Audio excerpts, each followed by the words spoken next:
નમસ્કાર દર્શક મિત્રો, દેશ અને દુનિયાના તાજા સમાચાર તેમજ ઉપયોગી માહિતીના ફરી એક નવા વિડીયોમાં આપ સર્વે દર્શક મિત્રોનું ગુજ્જુ પોકેટ યુટ્યુબ ચેનલ પર હાર્દિક સ્વાગત છે। આજના સૌથી પહેલા મહત્વના સમાચારમાં ગુજરાતી ફિલ્મોની લોકપ્રિયતા આડે મોંઘી ટિકિટ અને ઓટીટીનો અવરોધ, આના વિશે વિગતવાર વાત કરીએ તો ગુજરાતી ફિલ્મોની વધતી સંખ્યા છતાં તે દર્શકોને થિયેટરો સુધી ખેંચી શકતી નથી। એક સર્વે મુજબ 37% લોકો ઓટીટી પ્લેટફોર્મને કારણે ઘરે બેસીને ફિલ્મ જોવાનું પસંદ કરે છે, જ્યારે 12% લોકો ઊંચી ટિકિટ કિંમત અવરોધ માને છે। આ સર્વેમાં એ પણ સામે આવ્યું છે કે 18% લોકો માને છે કે ગુજરાતી ફિલ્મો જોવા લાયક નથી। દર્શકોનું માનવું છે કે ફિલ્મોની વાર્તા નબળી હોય છે અને તે મોટા પડદાને અનુરૂપ નથી હોતી। ત્યારબાદના વધુ એક મહત્વના સમાચારમાં લોરેન્સના નજીકના ગેંગસ્ટરની અમેરિકામાં ધરપકડ, આના વિશે વિગતથી જાણીએ તો કુખ્યાત ગેંગસ્ટર લોરેન્સ બિશ્નોઈના નજીકના સાથી રણદીપ મલિકની અમેરિકામાં ધરપકડ કરવામાં આવી છે। ગેંગસ્ટર રણદીપ મલિકની અમેરિકાની ફેડરલ કાયદા અમલીકરણ અને ગુપ્તચર એજન્સી FBI દ્વારા ધરપકડ કરવામાં આવી છે। રણદીપ અમેરિકામાં બેસીને લોરેન્સના આદેશ પર હત્યાઓ કરી રહ્યો હતો। તે દિલ્હીમાં નાદિર શાહ હત્યા કેસમાં વોન્ટેડ હતો। ત્યારબાદના વધુ એક મહત્વના સમાચારમાં SBIએ IMPS ટ્રાન્ઝેક્શન ચાર્જમાં ફેરફાર કર્યો, આના વિશે વધુ વિગતથી જાણીએ તો સ્ટેટ બેંક ઓફ ઇન્ડિયા એટલે કે SBI બુધવારે જાહેરાત કરી છે કે તેણે IMPS દ્વારા ફંડ ટ્રાન્સફર પર વસૂલવામાં આવતા ચાર્જમાં ફેરફારની જાહેરાત કરી છે। આ નવા ચાર્જ 15મી ઓગસ્ટ 2025 થી લાગુ થશે। બ્રાન્ચ દ્વારા કરવામાં આવતા IMPS વ્યવહારોમાં કોઈ ફેરફાર કરવામાં આવ્યો નથી। હવે જો ₹25,000 થી વધુની રકમ ઓનલાઈન માધ્યમ દ્વારા ટ્રાન્સફર કરવામાં આવે છે તો તેના પર ન્યૂનતમ ચાર્જ લાગુ થશે। એના પછીના વધુ એક મહત્વના સમાચારમાં પારતાપી નર્મદા રિવર લિંક પ્રોજેક્ટ મુદ્દે ઘમાસાણ, આના વિશે વિગતથી જાણીએ તો પારતાપી નર્મદા રિવર લિંક પ્રોજેક્ટ મુદ્દે આદિવાસીઓ જમીન ન આપવાનો અડગ મત ધરાવે છે। ઉગ્ર વિરોધ વચ્ચે સરકારે પ્રોજેક્ટ ન થવાનો દાવો કર્યો તો કોંગ્રેસે તેને આદિવાસીઓને ગુમરાહ કરવાનો પ્રયાસ ગણાવ્યો। કોંગ્રેસ અને આદિવાસી સંગઠનો દ્વારા 14મી ઓગસ્ટે ધરપુરમાં બિરસા મુંડા સર્કલથી ભવ્ય રેલીનું આયોજન કરાયું હતું। પ્રોજેક્ટ રદ થયાના દાવા પર ખાતરી માટે કોંગ્રેસે સરકાર પાસે શ્વેતપત્રમાં લખાણ માંગ્યું છે। ત્યારબાદના અગત્યના સમાચારમાં હિમાચલમાં 5 સ્થળોએ આકાશી આફત, આના વિશે વિગતથી વાત કરીએ તો શિમલા, કિન્નોર અને લાહૌલ સ્પીતિ સહિત હિમાચલમાં 5 સ્થળોએ વાદળ ફાટવાથી ભારે વિનાશ સર્જાયો છે। કિન્નોરમાં વાદળ ફાટવાથી સતલજ નદી પરનો પુલ ધોવાઈ ગયો હતો। શિમલામાં વાદળ ફાટવાથી 4 પુલ, 2 ઘર, 5 દુકાનો, 2 શેડ, સફરજનના બગીચા અને ખેતીની જમીન ધોવાઈ ગઈ છે। એક નાના પાવર પ્રોજેક્ટને પણ નુકસાન થયું છે। વહીવટી તંત્રે જોખમી વિસ્તારોમાંથી લોકોને સુરક્ષિત સ્થળોએ ખસેડ્યા છે। ત્યારબાદના અગત્યના સમાચારમાં અજ્ઞાત ઝેરી જંતુનો આતંક, 3 લોકોના મોત, આના વિશે વિગતથી વાત કરીએ તો રાજકોટ ધોરાજીના પાટણવાવ ગામમાં અજ્ઞાત જંતુ કરડવાથી વધુ એક વ્યક્તિનું મોત થયું છે। ઉલ્લેખનીય છે કે અત્યાર સુધીમાં 3 લોકોના ઝેરી જંતુ કરડવાથી મોત થયા હોવાની વાત સામે આવી છે। જોકે આરોગ્ય તંત્ર હજુ સુધી આ બીમારીને ડામવા માટે નિષ્ફળ હોય તેમ લાગી રહ્યું છે। આરોગ્ય વિભાગ દોડતું થઈ ગયું હતું અને રસીના સેમ્પલ લઈને દવાઓ આપે અને આ બીમારી આગળ ન વધે તેવા પ્રયત્નો કરી રહ્યા છે। ત્યારબાદના વધુ એક મહત્વના સમાચારમાં વિઝા માટે 2 નવા પોર્ટલ લોન્ચ, આના વિશે વિગતથી જાણીએ તો કેન્દ્ર સરકારે વિઝા ઇસ્યુ પ્રક્રિયામાં મોટો ફેરફાર કરી એક જ દિવસમાં વિઝા આપવા માટે નિયામકીય છૂટ શરૂ કરી છે। જરૂરી દસ્તાવેજો સંપૂર્ણ હોવા પર હવે વિઝા એક દિવસમાં મળી શકશે। ભારતમાં ગેરકાયદે પ્રવાસીઓ અને વિઝા સમયથી વધુ રોકાનારા પર નજર રાખવા 2 નવા પોર્ટલ જિલ્લા પોલીસ મોડ્યુલ એટલે કે DPM અને વિદેશી ઓળખ પોર્ટલ એટલે કે FIP શરૂ કરાયા છે। મુખ્ય વિઝા કેટેગરી 26 થી ઘટાડી 22 અને સબ કેટેગરી 104 થી ઘટાડી 69 કરી છે। ત્યારબાદના મહત્વના સમાચારમાં અમેરિકા પર વિશ્વાસ ન કરતા બ્રિક્સ સાથે જોડાવ, આના વિશે વિગતથી જાણીએ તો અમેરિકન અર્થશાસ્ત્રી જેફરી સાસે ભારતને અમેરિકા પરથી નિર્ભરતા ઘટાડવાની સલાહ આપી છે। તેમણે કહ્યું કે અમેરિકા સાથે સુરક્ષા સંબંધો કારગર સાબિત નહીં થાય, તેથી ભારતે બ્રિક્સ સાથે જોડાણ કરવું જોઈએ। આ ઉપરાંત તેમણે જણાવ્યું કે ડોનાલ્ડ ટ્રમ્પ આવેશમાં આવીને નિર્ણયો લેશે અને તેમણે રશિયન ક્રૂડ ખરીદવા બદલ ભારત પર 50% ટેરિફ લાદ્યો છે। ભારતે સ્વતંત્ર વિદેશ નીતિ અપનાવીને અમેરિકાના દબાણમાં ન આવવું જોઈએ। ત્યારબાદના અગત્યના સમાચારમાં અધધ અમેરિકા પર આટલું બધું દેવું, આના વિશે વિગતથી વાત કરીએ તો અમેરિકાનું કુલ દેવું હાલ $37 ટ્રિલિયન પાર પહોંચી ગયું છે, જે અત્યાર સુધીનું રેકોર્ડ સ્તર છે। વધતી લોન, ટેક્સ પેયર્સ પર વધતો ખર્ચ અને કોવિડ મહામારીને તેના મુખ્ય કારણ તરીકે જોવામાં આવી રહ્યું છે। જાન્યુઆરી 2024માં દેવું $34 ટ્રિલિયન, જ્યારે જુલાઈમાં $35 ટ્રિલિયન અને નવેમ્બરમાં $36 ટ્રિલિયન સુધી પહોંચી ગયું હતું। પીટરસનના જણાવ્યા મુજબ અમેરિકાનું દેવું દર 5 મહિને આશરે $1 ટ્રિલિયન વધી રહ્યું છે। એના પછીના વધુ એક મહત્વના સમાચારમાં યુરિયા ખાતરનો બિનહિસાબી જથ્થો ઝડપાયો. આના વિશે વિગતથી જાણી તો દાહોદમાં ખાતરની અછત વચ્ચે કૃષિ વિભાગે મોટી કાર્યવાહી કરી છે. યુરિયા ખાતર મધ્યપ્રદેશ મોકલાતું હોવાનો ખુલાસો થતાં ખેડૂતોમાં રોષ ફેલાયો છે. અમદાવાદથી ઇન્દોર હાઈવે પર તપાસ દરમિયાન કતવારાથી પસાર થતી એમપી નંબર પ્લેટની ગાડીમાંથી 75 થેલી બિનહિસાબી યુરિયા ખાતર જપ્ત થયું છે, જેની બજાર કિંમત આશરે ₹20,000 છે. આ ઘટનાએ વિસ્તારમાં હડકંપ મચાવ્યો છે અને વધુ તપાસ ચાલુ છે. ત્યારબાદના અગત્યના સમાચારમાં રખડતા કૂતરાનો મામલો સુપ્રીમ કોર્ટે નિર્ણય સુરક્ષિત રાખ્યો. આના વિશે વધુ વિગતથી જાણીએ તો રખડતા કૂતરાઓ સંબંધિત મામલા પર સુપ્રીમ કોર્ટમાં સુનાવણી પૂર્ણ થઈ ગઈ છે અને વિશેષ બેન્ચે તેનો ચુકાદો સુરક્ષિત રાખ્યો છે. કોર્ટના સોલિસિટર જનરલ તુષાર મહેતાએ દલીલ કરી હતી કે માત્ર નસબંધીથી રેબિઝ અટકાવી શકાતો નથી અને આ કૂતરાઓને કારણે બાળકોને બહાર રમવા મોકલી શકાતા નથી. આ મામલે સરકાર અને અન્ય પક્ષોની દલીલો સાંભળ્યા બાદ કોર્ટે હવે ટૂંક સમયમાં પોતાનો અંતિમ નિર્ણય સંભળાવશે. ત્યારબાદના વધુ એક મહત્વના સમાચારમાં રશિયાનું મોટું પગલું વોટ્સએપ અને ટેલિગ્રામ કોલિંગ પર પ્રતિબંધ. આના વિશે વિગતથી જાણી તો આતંકવાદી પ્રવૃત્તિઓ અને છેતરપિંડીને રોકવા માટે રશિયાએ વોટ્સએપ અને ટેલિગ્રામ જેવી મેસેજિંગ એપ્સ પર કોલિંગ સુવિધા પર પ્રતિબંધ મૂક્યો છે. રશિયાની સુરક્ષા એજન્સીઓનો દાવો છે કે યુક્રેન આ એપ્સનો ઉપયોગ રશિયામાં હુમલા કરવા માટે લોકોની ભરતી કરવા માટે કરી રહ્યું છે. જ્યાં સુધી આ એપ્સ રશિયન કાયદાઓનું પાલન કરીને સુરક્ષા એજન્સીઓને ડેટા નહીં આપે ત્યાં સુધી આ પ્રતિબંધ યથાવત રહેશે. ત્યારબાદના વધુ એક મહત્વના સમાચારમાં કાયમી શિક્ષકોની ભરતી પહેલા જ્ઞાન સહાયકની જાહેરાત. આના વિશે વધુ વિગતથી વાત કરીએ તો કાયમી શિક્ષકોની ભરતી પહેલા જ્ઞાન સહાયક ભરતીની જાહેરાત કરવામાં આવી છે. ખાલી જગ્યાઓ પર કરાર આધારિત શિક્ષકોની ભરતી કરવામાં આવશે. આ શિક્ષકોને ઉચ્ચતર માધ્યમિક શાળાઓમાં ₹26,000 પ્રતિમાસ પગાર આપવામાં આવશે, જ્યારે પ્રાથમિક શાળામાં ₹21,000 પ્રતિમાસ પગાર આપવામાં આવશે. ઉમેદવારો 26 ઓગસ્ટ 2025 સુધીમાં અરજી કરી શકે છે. ત્યારબાદના અગત્યના સમાચારમાં નવરાત્રી પહેલા ગરબા ક્લાસીસ સામે રોષ. આના વિશે વિગતથી વાત કરીએ તો નવરાત્રી પહેલા ગરબા ક્લાસીસ સામે ગુજરાતમાં રાજકીય અને સામાજિક આગેવાનોનો રોષ ભભૂક્યો છે. મોરબીમાં યોજાયેલી એક સભામાં ગરબા ક્લાસીસને દૂષણ ગણાવીને તેના પર પ્રતિબંધ મૂકવાની માંગ કરવામાં આવી છે. સભામાં હાજર ભાજપના 2 ધારાસભ્યોએ પણ આ વાતને સમર્થન આપ્યું છે. આગેવાનોએ આરોપ લગાવ્યો છે કે આ ક્લાસીસ અશ્લીલતાને પ્રોત્સાહન આપે છે અને યુવતીઓ માટે જોખમી છે. ત્યારબાદના અગત્યના સમાચારમાં સુપ્રીમ કોર્ટમાં ઈવીએમ ખુલ્યા તો પરિણામ બદલાયું. આના વિશે વધુ વિગતથી જાણીએ તો હરિયાણાના બુવાના લાખો ગ્રામ પંચાયતની સરપંચની ચૂંટણીમાં સુપ્રીમ કોર્ટે ઐતિહાસિક નિર્ણય લીધો છે. કોર્ટે પોતાના પરિસરમાં જ ઈવીએમ લાવીને ફરીથી મતગણતરી કરાવી, જેના પરિણામે અગાઉના વિજેતા કુલદીપસિંહની જગ્યાએ મોહિત કુમારને સરપંચ જાહેર કરવામાં આવ્યા છે. મોહિત કુમારે ચૂંટણીના પરિણામોને પડકારતા કોર્ટનો સંપર્ક કર્યો હતો, જેમાં મોહિત કુમારને કુલદીપસિંહ કરતાં વધુ મત મળ્યા હતા. ત્યારબાદના અગત્યના સમાચારમાં વડાપ્રધાન મોદી 12મી વાર લાલ કિલ્લા પર ધ્વજ ફરકાવશે. આના વિશે વિગતથી જાણી તો 15મી ઓગસ્ટ 2025ના રોજ 79માં સ્વતંત્રતા દિવસ નિમિત્તે વડાપ્રધાન મોદી દિલ્હીના લાલ કિલ્લા પરથી 12મી વાર તિરંગો ફરકાવશે. આ વર્ષની થીમ નયા ભારત છે અને વડાપ્રધાન મોદીનું સંબોધન સેનાના શૌર્યને સમર્પિત હશે. આ વખતે રાષ્ટ્રગાન વગાડનારા બેન્ડમાં પ્રથમવાર 11 અગ્નિવીરો પણ સામેલ થશે. આમંત્રણ કાર્ડ પર ઓપરેશન સિંદૂર અને સીના પુલનો લોગો મૂકવામાં આવ્યો છે. એના પછીના વધુ એક મહત્વના સમાચારમાં વરસાદ ખેંચાતા પાકો નિષ્ફળ જવાની ભીતિ. આના વિશે વિગતથી જાણી તો મહેસાણાના વઢિયાર પંથકમાં વરસાદ ખેંચાતા ધરતીપુત્રોમાં ચિંતાના વાદળો ઘેરાયા છે. ધરતીપુત્રોએ ખેડૂતો ખેડી મોંઘાદાટ બિયારણ અને ખાતર લાવી વાવણી કરી હતી. જગતનો તાતે જણાવ્યું હતું કે 2-3 દિવસમાં વરસાદ વરસે તો પાકને જીવનદાન મળે, નહીંતર વાવણી કરેલો પાક નિષ્ફળ જાય અને ખર્ચ કરેલો માથે રહે. અને જો વરસાદ ના વરસે તો શિયાળામાં ચણાની ખેતીમાં પણ મુશ્કેલી સર્જાય છે. ચણાના પાક માટે પણ જોવો તેવો વરસાદ નથી. ત્યારબાદના અગત્યના સમાચારમાં કચ્છમાં 1 લાખથી વધુ બોગસ મતદારો. આના વિશે વિગતથી વાત કરીએ તો જિલ્લા કોંગ્રેસ પ્રમુખ વીકે હુંબલે કચ્છમાં લગભગ 1 લાખ મતદારોના નામ 2 જગ્યાએ નોંધાયેલા હોવાનો દાવો કર્યો છે, જેમાં મુંબઈ અને કચ્છમાં નોંધાયેલા મતદારો ચૂંટણીઓને પ્રભાવિત કરે છે. ગાંધીધામ, મુન્દ્રા અને માંડવીમાં પણ ડબલ નોંધણીની શક્યતા છે. સમા ઘોઘામાં જિંદાલ કંપનીના પરપ્રાંતીય કર્મચારીઓના નામ નોંધાયેલા છે. કચ્છની 70% મતદાર સંખ્યા કુલ વસ્તીના 62%ના કાયદાની વિરુદ્ધ છે, જે તપાસની માંગણી કરે છે. ત્યારબાદના વધુ એક મહત્વના સમાચારમાં બિટકોઇનનો નવો રેકોર્ડ, વૈશ્વિક બજારમાં ભારે ઉછાળો.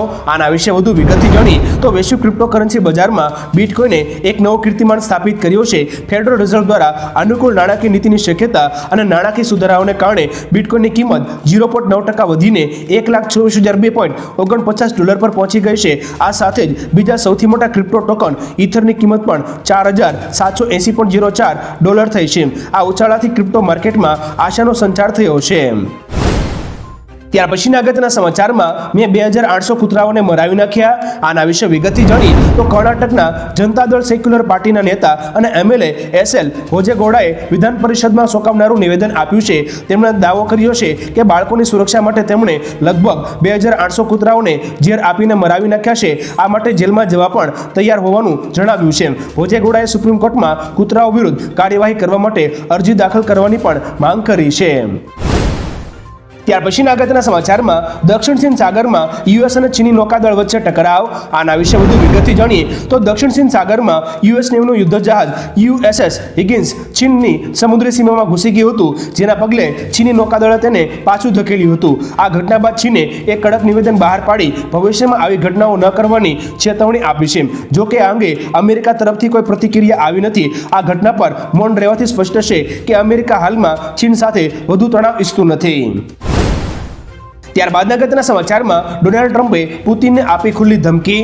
આના વિશે વિગતથી જાણી તો રશિયન રાષ્ટ્રપતિ વ્લાદિમીર પુતિન સાથે બેઠક પહેલા ડોનાલ્ડ ટ્રમ્પે કડક ચેતવણી આપી છે. તેમણે કહ્યું છે કે જો રશિયા યુક્રેનમાં ચાલી રહેલા યુદ્ધને નહીં રોકે તો તેને ખૂબ જ ગંભીર પરિણામો ભોગવવા પડશે. આ પરિણામોમાં ટેરિફ અને પ્રતિબંધોનો સમાવેશ થશે. ડોનાલ્ડ ટ્રમ્પે જણાવ્યું છે કે જો પહેલી બેઠક સફળ થશે તો તેઓ પુતિન અને યુક્રેનના રાષ્ટ્રપતિ ઝેલેન્સ્કી સાથે ત્રિપક્ષીય બેઠકનું આયોજન કરવા પણ પ્રયત્ન કરશે. ત્યારબાદના અગત્યના સમાચારમાં ટ્રમ્પની ટેરિફ નીતિ સામે બ્રિક્સ દેશો એકજૂટ. આના વિશે વધુ વિગતથી વાત કરીએ તો ટ્રમ્પની આક્રમક ટેરિફ નીતિના જવાબમાં બ્રિક્સ દેશો કે જેમાં બ્રાઝિલ, રશિયા, ભારત, ચીન અને દક્ષિણ આફ્રિકાએ એકજૂથતા દર્શાવી છે. ભારત પર 25% વધારાનો ટેરિફ લાદવાના અમેરિકાના નિર્ણયને આ દેશોએ બહુ પક્ષપાત પરનો હુમલો ગણાવ્યો છે. બ્રાઝિલના રાષ્ટ્રપતિએ ખુલ્લેઆમ ટ્રમ્પની ટીકા કરી છે અને આ મુદ્દે વડાપ્રધાન મોદી સાથે પણ વાતચીત કરી છે. ત્યારબાદના વધુ એક મહત્વના સમાચારમાં દેશની પ્રથમ હાઇડ્રોજન ટ્રેન. આના વિશે વિગતથી જાણી તો ટૂંક સમયમાં દેશની પહેલી હાઇડ્રોજન સંચાલિત ટ્રેન ટ્રેક પર દોડશે. ભારત વિશ્વનો 5મો એવો દેશ બનશે જ્યાં હાઇડ્રોજન ટ્રેન ચાલશે. અત્યાર સુધી જર્મની, ફ્રાન્સ, સ્વીડન અને ચીનમાં હાઇડ્રોજન ટ્રેન ચાલી રહેશે. દેશની પ્રથમ હાઇડ્રોજન ટ્રેન હરિયાણામાં 89 કિલોમીટર લાંબા જીંદ ગોહાના સોનીપત રેલવે ટ્રેક પર દોડશે. ટ્રેનની ગતિ 110 થી 140 કિલોમીટર પ્રતિ કલાક હશે. એક વખતે 2638 મુસાફરો ટ્રેનમાં મુસાફરી કરી શકશે. ત્યારબાદના અગત્યના સમાચારમાં ICICI બેંકનો યુટર્ન, મંથલી એવરેજ બેલેન્સમાં કર્યો ઘટાડો. આના વિશે વિગતથી જાણી તો ICICI બેંકે નવા બચત ખાતાઓ માટે 1 ઓગસ્ટ 2025થી મેટ્રો અને શહેરી ક્ષેત્રોમાં 50,000 રૂપિયાની મિનિમમ બેલેન્સ ફરજિયાત કર્યું હતું. જો કે ઉગ્ર પ્રતિસાદ અને વિરોધ બાદ બેંકે યુટર્ન લીધો હતો. મંથલી એવરેજ બેલેન્સને 15,000 રૂપિયા કર્યો છે, જ્યારે અર્ધ શહેરોમાં 7,500 રૂપિયા અને ગ્રામ્ય વિસ્તારમાં 2,500 રૂપિયા મિનિમમ બેલેન્સ રાખવામાં આવ્યું છે. આ અંગે RBI ગવર્નરે જણાવ્યું છે કે મંથલી એવરેજ બેલેન્સની નીતિ W એકમમાં આવતી નથી. ત્યારબાદના અગત્યના સમાચારમાં હવે મળશે 26 અઠવાડિયાની પેરેન્ટલ લીવ. આના વિશે વધુ વિગતથી જાણીએ તો ઝોમેટો અને બ્લિંકિટની માલિકી કંપની ઇટરનલ લિમિટેડ દ્વારા 26 અઠવાડિયા પ્રતિ પેરેન્ટલ લીવ લોન્ચ કરાય છે, જે 3 વર્ષમાં કોઈપણ સમય ઉપયોગ કરી શકાય છે અને બાળકના જન્મ પહેલા પણ પ્રારંભ કરી શકાય છે. આ તમામ પ્રકારના માતા પિતા કે જેમાં જન્મ, ગર્ભાવસ્થા અને સરોગેસી માટે લિંગ ન્યુટ્રલ રીતે લાગુ પડે છે.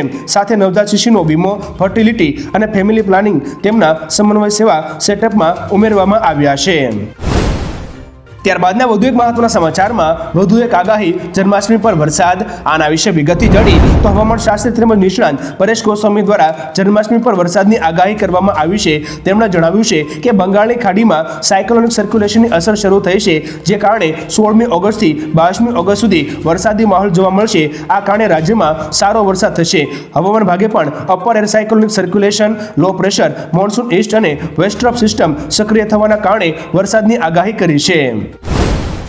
ત્યાર પછીના વધુ એક મહત્વના સમાચારમાં સોનિયા ગાંધી 2 વાર મતદાતા બની આના વિશે વિગતથી જાણી તો કોંગ્રેસની મતદાર યાદીમાં ગેરરીતિના આરોપો વચ્ચે ભાજપના નેતા અમિત માલવિયાએ દાવો કર્યો છે કે સોનિયા ગાંધીનું નામ ભારતની મતદાર યાદીમાં 2 વાર દાખલ કરાયું હતું જ્યારે તેઓ ભારતીય નાગરિક પણ નહોતા. આ નામ પહેલીવાર 1980માં ઉમેરાયું જ્યારે તેઓ ઇટાલીના નાગરિક હતા. વિરોધને કારણે 1982માં નામ કમી કરાયું પરંતુ 1983માં તેમનું નામ ફરીથી દાખલ થયું જ્યારે સોનિયા ગાંધીને 30મી એપ્રિલ 1983ના રોજ ભારતીય નાગરિકતા મળી હતી.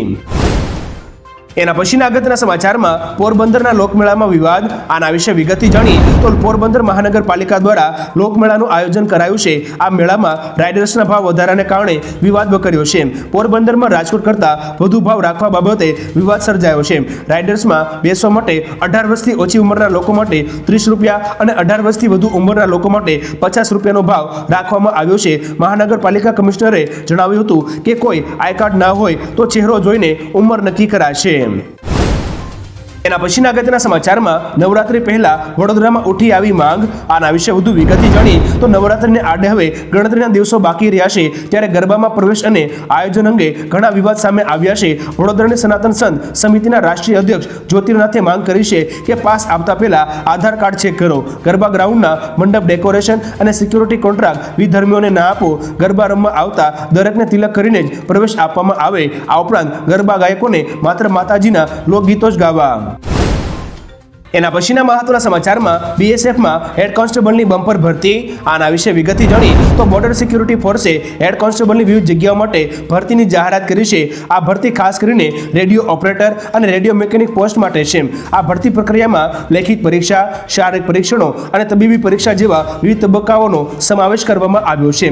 કુલ 1121 જગ્યાઓ માટે 23મી ઓગસ્ટથી 23મી સપ્ટેમ્બર 2025 સુધી ઓનલાઈન ફોર્મ ભરી શકાશે. આ ભરતી અંગેની વધુ વિગતવાર માહિતી માટે તમે સત્તાવાર વેબસાઇટની મુલાકાત લઈ શકો છો.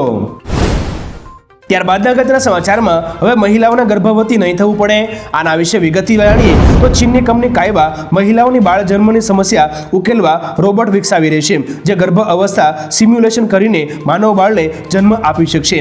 આ રોબોટ કે જેની કિંમત અંદાજે ₹12 લાખ હશે આ એક પ્રકારની રોબોટિક કુક હશે જેમાં ગર્ભધારણથી બાળકના જન્મ સુધીની પ્રક્રિયા શક્ય બનશે. કંપનીએ દાવો કર્યો છે કે ગર્ભધારણની મુશ્કેલી વિના બાળક ઈચ્છનાર માટે આ ટેકનોલોજી આશીર્વાદરૂપ બનશે પરંતુ માતૃત્વનું શું થશે તેનો પણ એક સવાલ છે.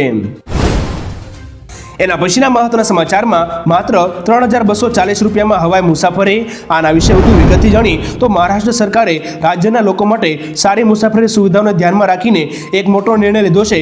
મહારાષ્ટ્ર સરકારના મંત્રીમંડળે સોલાપુરથી મુંબઈ અને સોલાપુરથી પુણે હવાઈ રૂટ પર દરેક સીટ માટે 3240 રૂપિયાની સબસિડી આપવાના પ્રસ્તાવને મંજૂરી આપી છે. આ સુવિધા પ્રતિ સીટ 3240 રૂપિયાના ડિસ્કાઉન્ટ દરે ઉપલબ્ધ થશે જે સેવાના સંચાલન ખર્ચના 100% આવરી લેશે.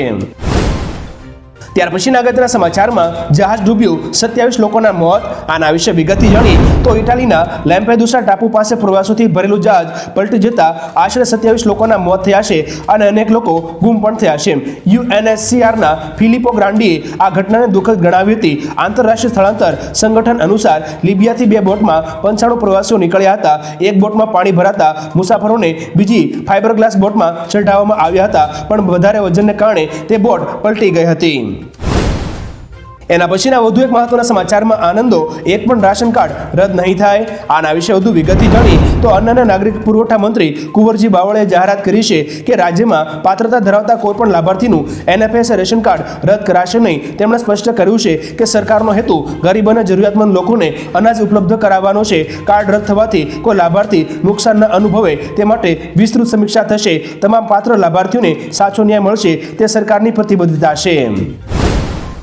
એના પછીના વધુ એક મહત્વના સમાચારમાં કોંગ્રેસ યોજશે મતદાર અધિકાર યાત્રા આના વિશે વિગતથી જાણી તો 17મી ઓગસ્ટ 2025ના રોજ બિહારમાં મતદાર અધિકાર યાત્રાનું આયોજન કોંગ્રેસ દ્વારા કરવામાં આવશે. બિહારના યુવાનો એક વ્યક્તિ એક મત અને બંધારણને બચાવવા માટે કોંગ્રેસ સાથે જોડાશે તેવી આશા રાખવામાં આવી રહી છે. આ યાત્રામાં કોંગ્રેસ દ્વારા મત ચોરી રોકવા માટે કામ કરવામાં આવશે. કોંગ્રેસે જણાવ્યું કે આ લડાઈમાં અમને બિહારના યુવાનોની જરૂર છે. બધા યુવાનોએ અમારી સાથે જોડાવવું જોઈએ અને બંધારણનું રક્ષણ કરવું જોઈએ. ત્યારબાદના વધુ એક મહત્વના સમાચારમાં તૂટેલા ગંભીરા બ્રિજને કારણે લોકોનો ગુસ્સો કલેક્ટર કચેરી પહોંચ્યા. આના વિશે વિગતથી વાત કરીએ તો આણંદ જિલ્લાના આંકલાવ અને બોરસદ તાલુકાને જોડતો ગંભીરા બ્રિજ તૂટી પડતા સ્થાનિકોની મુશ્કેલીઓ વધી છે. વૈકલ્પિક વ્યવસ્થાને અભાવે ખેતી, નોકરી અને શિક્ષણ પર અસર પડી રહેશે, જેનાથી લોકોમાં રોષ ફેલાયો છે. કલેક્ટર કચેરી એકત્ર થઈ લોકોએ તાત્કાલિક વૈકલ્પિક રસ્તાની માંગ કરી છે. તંત્રની નિષ્ક્રિયતાથી ગ્રામજનો, ખેડૂતો અને વિદ્યાર્થીઓએ જન આંદોલન શરૂ કર્યું છે. જો માંગણીઓ પૂરી ન થાય ત્યાં સુધી ઉગ્ર બનશે. ત્યારબાદના અગત્યના સમાચારમાં મેઘો ભૂકા બોલાવશે, જળબંબાકાર થશે. આના વિશે વિગતથી જાણીએ તો હવામાન નિષ્ણાત અંબાલાલ પટેલે ગુજરાત માથે ભારે વરસાદની આગાહી કરી છે. અંબાલાલ અનુસાર કચ્છમાં જળબંબાકારની સ્થિતિ સર્જાઈ શકે છે. આગામી 17 થી 22 ઓગસ્ટ દરમિયાન ભારે વરસાદની આગાહી કરવામાં આવી છે. ખેતી માટે સારો વરસાદ થાય તેવી શક્યતાઓ છે. ખાસ કરીને સૌરાષ્ટ્ર અને કચ્છમાં ભારે વરસાદ વરસશે. નદીઓમાં પૂર આવશે તેવી પણ આગાહી કરી છે. સાથે બંગાળની ખાડીમાં વરસાદી સિસ્ટમ સક્રિય થતા ગુજરાત માટે વરસાદી માહોલ જામે તેવી શક્યતાઓ છે. એના પછીના વધુ એક મહત્વના સમાચારમાં ધોરણ 3 થી 8માં હવે ત્રિમાસિક કસોટી લેવાશે. આના વિશે વિગતથી જાણીએ તો ટાસ્ક ફોર્સ કમિટીની ભલામણ બાદ સરકારે ધોરણ 3 થી 8માં એકમ કસોટી રદ કરીને ત્રિમાસિક કસોટી પદ્ધતિ અમલમાં મૂકી છે. પ્રથમ ત્રિમાસિક કસોટી 18 થી 30મી ઓગસ્ટે લેવાશે, જેમાં દરેક વિષયની 40 ગુણની કસોટી રહેશે. પ્રથમ સત્રાંત પરીક્ષા 6 ઓક્ટોબરથી શરૂ થશે. ત્રિમાસિક કસોટીના માર્ક્સ ફાઇનલ પરિણામમાં ઉમેરાશે. આ બદલાવ હેઠળ તમામ પ્રાથમિક શાળાઓમાં 360 ડિગ્રી સર્વાંગી મૂલ્યાંકન પદ્ધતિ લાગુ થશે.